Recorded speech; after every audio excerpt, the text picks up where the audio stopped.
All right, class. I want to talk about stimulants to bone growth. Stimulants to your bone growth. Okay? So that's where we are now. All right. One stimulant to bone growth, and I don't think it's in the book, maybe at one time it was. I want to talk about the piezoelectric effect on bone growth. Just briefly bring it up. Okay. When a crystalline structure has pressure applied, it will generate a current. When a crystalline structure has pressure applied, it will generate a current. All right? When a crystalline structure has an electric current applied, it will generate pressure. Bone, you may recall, has hydroxyapatite crystals. Thus, when pressure is applied to the bone, it will generate a current. The current can cause osteoblasts to start secreting organic matrix, thus thickening the bone to handle the pressure. Now, let me tell you what that means. When you put pressure on a bone, put weight on a bone, then those crystals, those hydroxyapatite crystals, will start to generate a little charge, a little electric charge. That will stimulate osteoblasts. I'm going to use a fancy word you haven't heard yet, to depolarize.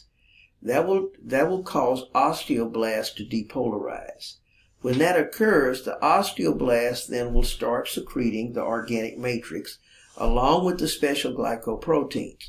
When that occurs, the calcium will precipitate to make the bone get stronger, thicker there. What does that help with?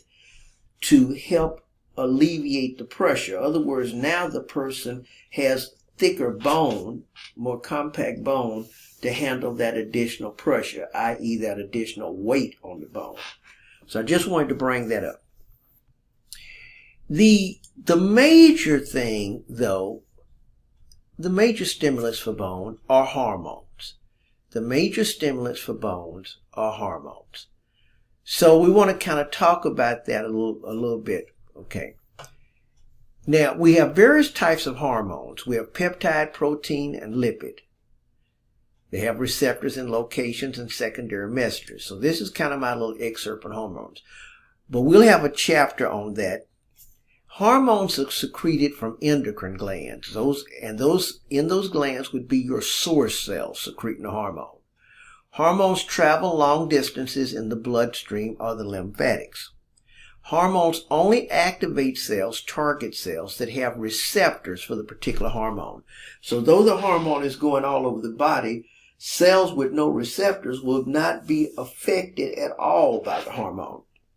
And then hormones, the source cell sends a hormone out to communicate with the target cell's nucleus in the DNA. Okay? When you look at hormones, two main classes, amino-based, i.e. water-soluble, and steroids are lipid-soluble. Okay? Two mechanisms of nature. Water-soluble hormones cannot enter target cells. Remember, water-soluble stuff cannot get into the cell that easily. It has to go through integral proteins. Okay? So you need what we call a secondary messenger. I won't get heavy into that, just showing you. Because the secondary messenger has to take the signal to the nucleus, because that hormone could not get all the way in. Lipid-soluble hormones like steroid and thyroid can go straight through and go directly into the nucleus and activate with the genes. Okay? Hormones can work together in several ways. Okay? Multiple hormones may interact in several ways, are permissive, where one hormone cannot exert its effect without another hormone being present. Synergistic. More than one hormone produces the same effect. So when both of them are secreted, then that really magnifies. And then antagonism is where one will turn off the other. Okay, so this is just a little generic excerpt on hormones to get you ready. All right, when we look at the hormones more involved with bone growth, we have growth hormone, which stimulates not only growth in length, but growth in width. Then we have thyroid hormone, which helps with growth of bone. Growth hormone is the major one. It is let me make that clear. It's the major one prior to puberty, when the epiphyseal plate and everything are working. At puberty and after, testosterone is the major one. Estrogen plays a role too, but particularly testosterone. So prior to puberty, growth hormone is doing the most. And after puberty, testosterone, the male hormone, is doing the most, with estrogen doing some. Okay? So hormones are the major thing. Here is a look at growth hormone, and not to get real heavy. Growth hormone is produced by your anterior pituitary gland in the brain. It then will go to the liver, and in the liver cause some things to be produced called somatometins, or also called insulin-like growth factor. And then that's what actually leaves the liver to go and do the thing on the growth, with the growth. And what obviously would do is turn on osteoblast and everything like that to make the bone grow. So growth hormone is the major one. After puberty, as I mentioned, testosterone would be. Testosterone, you know, is delivered primarily from the testes and a little bit from the ovary can also. Okay.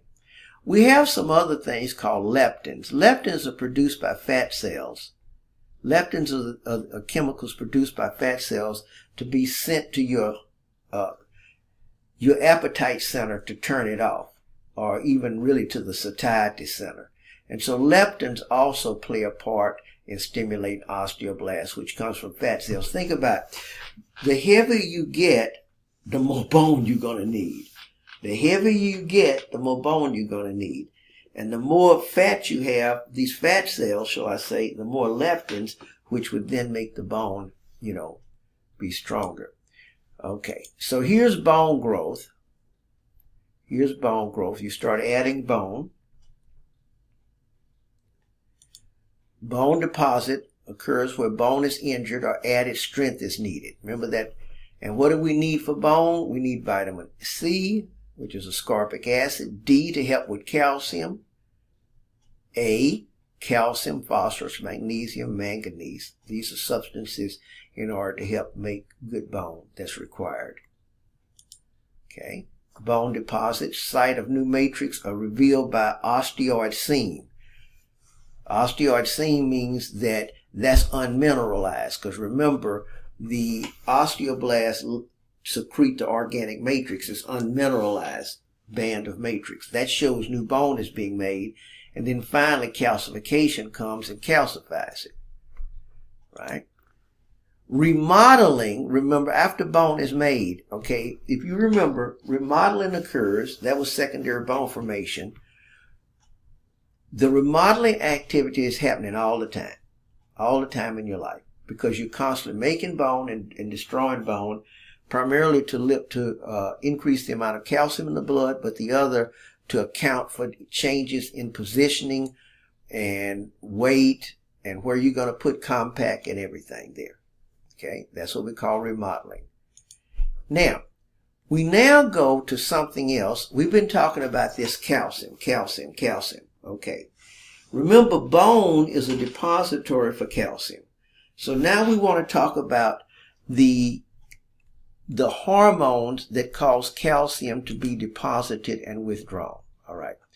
I start first with parathyroid hormone. Parathyroid hormone is released from the parathyroid gland. The parathyroid gland, here is your thyroid gland. If you take your thyroid gland off the neck and turn it to the back, you would have 4 dots. They almost look like pus pockets. These 4 dots, each of these are parathyroid glands. They ride the back of the thyroid gland. Okay? The parathyroid glands secrete parathyroid hormone. Parathyroid hormone increases blood calcium level. Parathyroid hormone increases blood calcium level. How does it do that? One is by causing increased breakdown of bone by those cells called osteoclasts.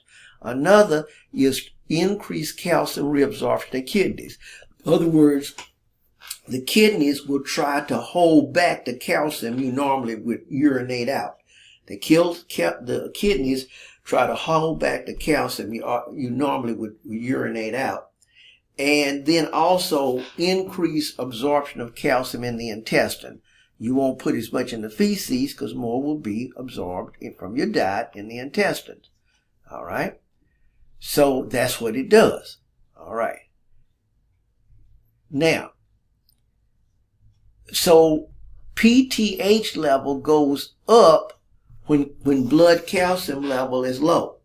PTH level goes up when blood calcium level is low so that it will cause bone to be broken down so you can increase the calcium level. Now, too much calcium or too little can do you in the blood. Too much or too little can cause problems. So you want to keep it in the proper range, the proper blood range. Okay? Calcium is necessary for transmission of nerve impulses. When we get to nerves, we'll see that. Muscle contractions, which you'll see. ANP2, I'll show you in blood coagulation. It's also important in cell division and other things. Okay? Primarily controlled by parathyroid hormone. As the blood calcium level goes down, the parathyroid glands release more PTH. PTH stimulates osteoclast, as we mentioned, but it also does that with the kidneys that I mentioned also, which would cause an increase in blood calcium level, which is needed for many functions we mentioned. So therefore, what's happening is that it's a balance between that. It's a balance on that. So the parathyroid hormone is the main controller of that blood calcium. Okay, so we're going to go further. Okay, we go further. Now, another hormone, though, that comes in is calcitonin. Another hormone that comes in. Now, calcitonin, I'm going to come here. Calcitonin is secreted by the parafollicular cells. So calcitonin is a hormone that will lower the calcium level in the blood. Now, here we are. Calcitonin is secreted by the parafollicular cells in the thyroid gland. So in the thyroid gland, these are thyroid follicles. These are thyroid. They secrete that thyroid hormone that you hear, that speed, that thyroid hormone. But between here, and remember thyroid hormone help with bone growth too. Here of cells not in the follicles, these are parafollicular. They're the ones that secrete calcitonin. Calcitonin is secreted by those. The hormone acts as a secondary hormone to lower blood calcium. If the PTH level falls and the blood calcium level is still too high, calcitonin is released. Remember I told you too high calcium in the blood is a problem and too low. Too high calcium will cause muscle and nerves to work sluggish. Too low will cause them to work twitchy. Too high calcium in the blood will cause muscle and nerves to work sluggish. Too low will cause muscle and nerves to work twitchy, like a twitching. Okay? So primarily PTH does it. But sometimes you need calcitonin, as explained before. Okay? I mentioned about mechanical stress. Mechanical stress, that pressure put on there can do that piezoelectric effect. Wolff's law says where you need bone is put there. Why? Because of the weight, which primarily comes under that piezoelectric effect. Wolff's law, a bone grows or remodels in response to forces demanded upon it. And remember, that kind of goes back to that piezoelectric effect I talked about. All right? So you can kind of study on that. All right. Now we go to what I'm going to call bone fractures next. So we're going to look at bone fractures. We're going to start another video.